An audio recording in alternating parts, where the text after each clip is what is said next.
களியக்கவளையில் வீடு புகுந்து பெண்ணிடம் 2.5 பவுன் நகை பறிப்பு. நீங்கள் பார்த்து கொண்டிருப்பது C4Tech தமிழ் சேனல். கன்னியாகுமரி மாவட்டம் களியக்கவளை ஒட்டப்பனவளை பகுதியை சேர்ந்தவர் ஜெயக்குமார். இவருடைய மனைவி ஸ்ரீஜா. இவர் நேற்று முன்தினம் இரவு வீட்டு தூங்கிக் கொண்டிருந்த போது பின்பக்க வழியாக வீட்டுக்குள் நுழைந்த மர்ம நபர் ஒருவர் ஸ்ரீஜாவின் கழுத்தில் கிடந்த 2.5 பவுன் நகையை பறித்துள்ளார்.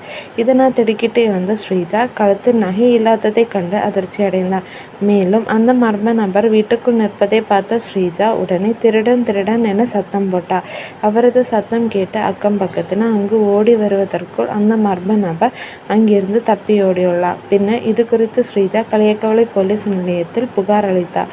அதன் பேரில் போலீசார் வழக்கு பதிவு செய்து விசாரணை நடத்தி அந்த பகுதியை பொருத்தி இருந்த கண்காணிப்பு கேமரா காட்சிகளை ஆய்வு செய்தனர்.